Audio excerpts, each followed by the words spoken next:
Anak laki-laki hanya pergi ke toko peralatan untuk membeli keran air. Dia berbalik dan langsung bertemu dengan seorang wanita cantik berdiri di belakangnya. Wanita itu mengaku shower di rumahnya rusak. Dia bertanya apakah Mike bersedia membantu memperbaiki di rumah.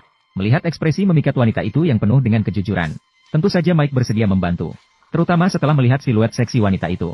Dia naik ke mobil wanita itu tanpa ragu. Namun, ada terlalu banyak hal yang perlu diperbaiki di rumah wanita itu. Mike baru saja selesai memperbaiki kamar mandi. Akhirnya shower berhasil diperbaiki. Wanita itu melihat betapa Mike sangat berusaha dan sangat berterima kasih. Bahkan dia melepas pakaiannya di depannya. Untuk memeriksa hasil perbaikan sendiri. Mike ragu-ragu sambil bersandar di dinding. Tidak percaya dengan keberuntungan yang datang begitu saja. Tapi sudah datang. Bagaimana dia bisa menolak kesempatan ini? Selama sisa sore itu, Mike membantu Jesse memperbaiki kamar tidur dan dapur. Ruang tamu dan semua tempat yang perlu diperbaiki. Ketika kembali ke rumah pada malam hari, dia sudah sangat lelah dan sesak napas. Ibu merasa aneh dengan kembalinya Mike malam itu. Bertanya kepadanya di mana dia pergi sepanjang siang. Mengapa tidak mengangkat telepon? Dan tidak membalas pesan singkat. Siapa sangka Mike tidak hanya tersenyum tanpa berkata-kata, tetapi juga berbagi pengalaman ini dengan teman-teman baiknya. Namun ibu yang cerdas segera melihat ada yang tidak beres. Melihat anaknya setiap hari mengenakan jas dan sepatu kulit. Malam itu, dia dijemput oleh seorang wanita yang mengendarai mobil sport. Ibu merasa khawatir di dalam hatinya. Intuisi memberitahunya. Anaknya pasti bertemu dengan wanita yang punya motif tersembunyi. Meskipun Jack hanya lulusan SMA, pesonanya berhasil menarik hati wanita kaya. Dia pikir hari baiknya akhirnya tiba. Namun tidak disangka. Saat wanita kaya pergi ke toilet untuk touch-up makeup, seorang pria misterius tiba-tiba muncul di depan Jack. Larina. Maaf, apakah kamu sedang berbicara dengan saya? Kalau masih bisa lari, segera lari. Percayalah padaku, dia adalah mimpi buruk. Mendengar lawan bicara berkata begitu, Jack langsung bingung. Namun sebagai lulusan SMA yang masih muda, jelas sekali dia tidak menganggap serius hal ini. Setelah wanita kaya itu kembali berdandan, dia segera melepaskan kewaspadaannya sebelumnya. Menghabiskan malam yang tak terlupakan di rumah wanita kaya itu lagi. Keesokan paginya, ibu tidak tahan lagi. Melihat wajah lesu anaknya beberapa hari ini, dia sangat khawatir. Dia menanyai anaknya, mengapa beberapa hari ini baru pulang larut malam? Apakah ada wanita jahat yang mengganggunya di luar? Sebagai anak mama, anaknya segera menjelaskan bahwa dia tidak melakukan hal-hal yang tidak pantas.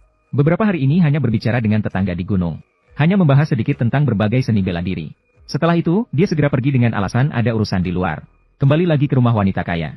Meskipun sudah berusia di atas 40 tahun. Namun wanita kaya yang masih memesona. Anak laki-laki melakukan hal yang paling berani di usia yang paling berani. Menunggu sampai malam. Ibunya sedang merapikan pakaian Jack. Tiba-tiba melihat ponsel Jack jatuh ke lantai. Melihat anaknya terus-menerus chatting dengan seseorang bernama Laura. Berbicara dengan orang. Dia dengan tegas menggunakan ponsel anaknya. Mengundang orang tersebut ke rumah. Ketika melihat lawan bicara, seorang wanita paruh baya yang sebaya dengannya. Hati ibu langsung timbul perasaan tak enak. Saat makan, dia terus-menerus menyerang wanita kaya dengan kata-kata. Berusaha membuat lawan tahu kebencian yang dia rasakan, agar dia bisa menjauh dari anaknya. Yang mengejutkan adalah, wanita kaya yang berpengalaman, bukan hanya bisa dengan mudah menanggapi serangan kata-katanya, tetapi juga bisa dengan tenang mengambil alih situasi, dan membuat lawan marah dalam sekejap. Menurutku, kamu hanyalah wanita paruh baya yang sangat kesepian dan tidak punya siapa-siapa. Ingin mencari seseorang untuk memenuhi kebutuhan tubuh yang tidak sehat. Aku melarangmu membawa anakku ke dalam permainan tidak sehatmu. Makan malam berlangsung dalam suasana yang tidak menyenangkan seperti ini. Segera berakhir. Jack segera menjelaskan kepada wanita kaya itu. Ibu hanya ingin melindungi dirinya sendiri. Bahkan ibu hiu yang memakan anaknya pun tidak sejahat dia. Selamat malam, Jack. Apakah kita baik-baik saja? Hanya tahu bahwa kamu tidak akan melindungi saat ada masalah. Aku sedikit sedih. Aku sudah mencobanya. Untuk anak laki-laki akan mencoba, tapi pria akan langsung melakukannya. Mendengar wanita kaya berkata seperti itu, anak laki-laki seolah-olah mendapat pencerahan seketika. Dia tidak lagi memperhatikan perasaan ibunya. Naik mobil wanita kaya dan pergi dengan cepat. Ibu melihat anaknya pergi. Perasaannya tidak enak. Dia tahu dia kalah dalam pertempuran ini. Ibu tanpa sengaja menemukan wanita kaya yang sedang berkencan dengan anaknya. Usianya ternyata 3 tahun lebih tua darinya. Saat itu membuatnya merasa tidak enak. Tanpa dia ketahui saat itu, anaknya sedang berada di villa wanita kaya. Menikmati hidup mewah. Khawatir anaknya akan dirugikan. Wanita segera mengetuk pintu villa wanita kaya. Dia merendahkan diri memohon agar wanita itu memaafkan anaknya. Jack masih muda. Dia tidak tahan dengan wanita paruh baya seperti kamu yang selalu membuat keributan. Dia pikir sikap rendah hatinya akan membuat wanita itu menjadi belas kasihan. Melepaskan anaknya. Namun tak disangka, kata wanita paruh baya benar-benar membuat wanita kaya marah. Tanpa berkata apa-apa, wanita kaya langsung mengusirnya. Kemudian dia datang ke depan Jack seolah tak ada yang terjadi. Kamu tahu, menurutku, kamu seharusnya pindah ke sini dan tinggal bersamaku. Aku tidak bisa tinggal sendirian di rumah sebesar ini. Dan bisa membebaskanmu dari pengawasan ibumu. Ibuku masih membutuhkanku. Lagi pula, apakah ini perlu? Apakah perlu? Ya, aku akan segera mulai sekolah. Menurutku itu tidak perlu. Kita sebaiknya tidak pergi bermain hari ini. Aku rasa kamu sebaiknya pulang. Apakah aku salah bicara? Jack terlihat bingung. Tidak tahu kata-kata mana yang membuat wanita kaya marah. Tanpa pilihan, dia akhirnya meminta temannya mengantarnya pulang dengan mobil. Namun tak disangka, baru saja sampai di rumah, ibunya langsung mengundang teman wanita Jack ke rumah. Bahkan bisa ditebak dengan jari kaki. Ini adalah ibu untuk membuatnya meninggalkan wanita kaya. Melakukannya dengan sengaja. Setelah makan dan minum cukup, ibu menyarankan mereka untuk pergi jalan-jalan sekarang. Tingkatkan persahabatan. Untuk menghindari ibu yang cerewet, Jack akhirnya membawa gadis itu keluar berjalan-jalan. Namun, ketika hubungan mereka semakin dalam, kamu benar-benar ingin menciumku? Ya, tentu saja. Jika lawan sudah begitu inisiatif, apa alasan untuk tetap bersikap anggun? Saat memikirkan hal ini, Jack langsung menciumnya. Tanpa mereka sadari, tindakan kecil ini akan membawa bencana besar bagi mereka berdua. Karena pada saat itu, setiap gerakan mereka, dia mati dengan seksama oleh wanita kaya di dekatnya. Melihat mereka saling berpegangan, wanita kaya tidak bisa lagi menahan kemarahan dalam hatinya. Setelah anak laki-laki pulang ke rumah, gadis itu bersiap-siap dengan senang hati untuk pergi, tetapi tiba-tiba. Apakah kamu merasa istimewa? Dengarkan aku dengan serius. Jack adalah milikku.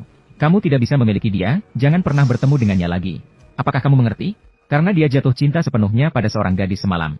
Keesokan harinya, Jack langsung menelepon video. Sayangnya, tidak ada yang menjawab panggilannya. Saat dia bingung harus berbuat apa, tiba-tiba seorang wanita kaya menelepon video. Jack melihat situasinya. Dengan sopan menjawab panggilan video. Dia ingin mengatakan agar wanita itu tidak mengganggunya lagi. Namun tanpa disangka, wanita kaya itu berbicara duluan. Memintanya untuk datang ke villa untuk perpisahan terakhir. Jack awalnya ingin menolak. Namun ketika mendengar wanita itu hanya ingin bertemu sekali terakhir, dia akhirnya luluh dan naik ke mobil wanita kaya. Tanpa disadari, itu akan membawa bencana besar baginya. Karena ketika dia melihat wanita kaya terakhir kalinya, saat dia ingin pergi, pemuda itu diikat oleh wanita kaya di ruang sauna. Saya melihat suhu di dalam terus meningkat. Pemuda yang kehausan meminta untuk minum air. Namun sang wanita kaya lebih memilih untuk menuangkan daripada memberikannya. Saya pikir itu sudah cukup membuat orang putus asa. Namun, tidak disangka, wanita kaya tiba-tiba mengambil garpu dari samping dan menusuknya dengan keras. Rasa sakit yang memilukan membuatnya menangis kesakitan tanpa bisa menahannya. Ah, santai saja. Dengan begitu, kamu bisa bertahan lebih lama. Setelah menyiksa pemuda itu, wanita kaya mengeluarkan ponsel dari saku pemuda itu. Setelah melihat ibunya menelepon 35 kali tanpa diangkat, sebuah pikiran jahat langsung muncul di benaknya. Aku di rumah wanita kaya. Silakan ambil aku. Wanita yang menerima pesan segera datang ke rumah wanita kaya. Setelah lawan bicara membuka pintu, tanpa ragu, dia langsung memanggil anaknya, Mark. Jack. Di mana Jack? Jika kamu ingin bertemu dengan Jack, maka silakan masuk. Kecuali jika kamu tidak berani masuk. Untuk menyelamatkan anaknya, dia terpaksa masuk ke villa. Namun tak disangka wanita kaya malah mengeluarkan sepasang borgol. Dan mengancamnya bahwa jika ingin menyelamatkan Jack, harus memakainya. Begitulah. Akhirnya dia bertemu dengan anaknya yang terperangkap di ruang sauna. Wanita kaya memberitahunya. Menyelamatkan Jack sangatlah mudah. Atau menembak dirinya sendiri. Atau menembak untuk membebaskan Jack. Setelah berkata begitu, dia meletakkan senjata dan meninggalkan ruangan. Ini adalah anak yang dibesarkannya sejak kecil. Bagaimana mungkin dia membunuh dengan senjata? Dia rela untuk menyelamatkan anaknya. Dia terpaksa mengarahkan senjata ke arah dirinya sendiri. Mendengar suara tembakan, wanita kaya segera datang. Setelah melihat wanita itu jatuh dan tidak bangun, dia yakin bahwa dia adalah pemenang terakhir. Namun pada saat dia mencoba menguji apakah wanita itu sudah mati, ternyata wanita itu pura-pura mati untuk menarik perhatian wanita kaya. Dia menunggu kesempatan yang tepat. Dia menekan wajah lawannya ke batu panas dengan keras. Akhirnya wanita kaya itu pun meninggal dunia. Untuk menonton.